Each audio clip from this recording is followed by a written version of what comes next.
everyone. In this lecture, I am going to discuss about Schrödinger wave equation in Cartesian and polar spherical coordinates for hydrogen and hydrogen-like atoms. In my previous video, I have explained Schrödinger wave equation for diatomic molecule. The Schrödinger wave equation in three dimensions is given by this relation. In my previous video, I have taken mu in place of m because in that case I have taken diatomic molecule. Here I am taking here atoms. So hydrogen atom is the simplest atom for which the Schrödinger wave equation has been solved. Hydrogen atom represent basic example of system exhibiting rotational motion consists of positively charged nucleus and an electron revolving around the nucleus. Positive ions like helium positive, lithium positive, boron 3 positive, etc. have only one electron bound to a nucleus of charge Ze are treated like hydrogen atom and thus are called hydrogen-like atoms.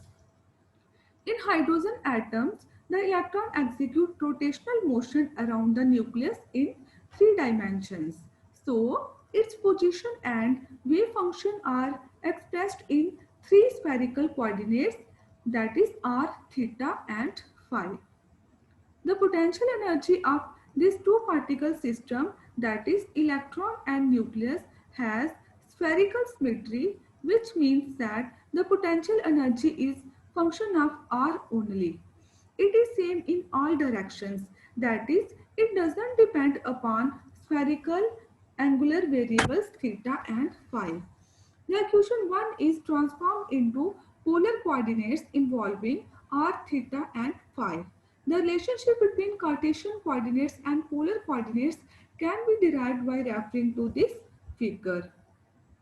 By using this figure, the transformation equations are x equals to r sin theta cos phi, y equals to r sin theta sin phi and z equals to r cos theta. Making this substitution in equation 1 and simplifying this equation, we get this relation. Further, for hydrogen-like particles, if minus E is charge on the electron and plus Ze is charge on the nucleus and R is the distance between them, then potential energy V will be given by minus Ze square upon R. Now substitute this value of V in this equation, then we get this relation. Here m is mass of the electron, E is total energy, Z square upon R is potential energy and psi is function of variables r, theta and phi. This equation is a partial differential equation having three variables r, theta and phi. So, it can be solved by separating the variables and obtaining three ordinary differential equations, each having one variable. This is done by this method. We write psi r theta phi as a product of three independent functions, or for the sake of simplicity we may write this. Now, by differentiating and substituting this value of psi in this equation, we get the relation this. Since each differential equation operates on function of only one variable, thus partial differentials has been replaced by total differentials. Multiplying throughout by r square and divide by r theta phi, we get this relation. Or writing the radial variables on one side and angular variables, that is theta and phi, on other side of equation, we get these variables. Now this left hand side contains variable r and this contains angular variable, that is theta and phi. Thus, this equation holds good if each side is equal to the same constant, say beta. So, this left hand side becomes equals to beta and this contains only variable r, so it is called radial equation. This right hand side equation is equals to minus beta. So because this minus is shifted to our right hand side. So this contains two variable theta and phi. So it is called angular equation.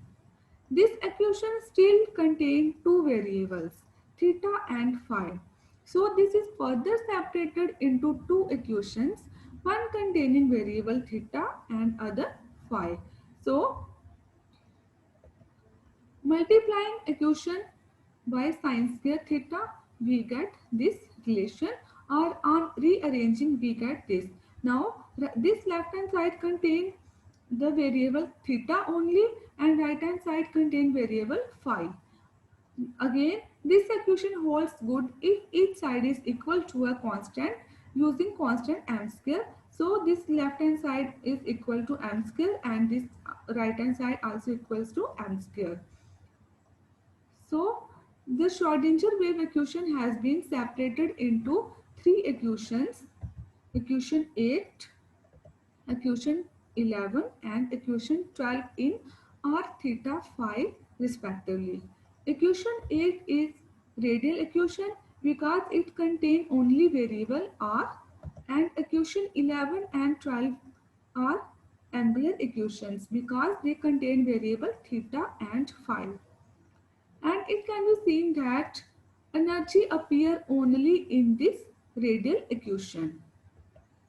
So the value of beta in this equation is equal to beta is equal to L into L plus 1, where L can be 0, 1, 2, 3 and is called azimuthal quantum number. By putting the value of L, we can get the energy. So this is all about Schrodinger wave equation for hydrogen and hydrogen-like atoms. Thanks.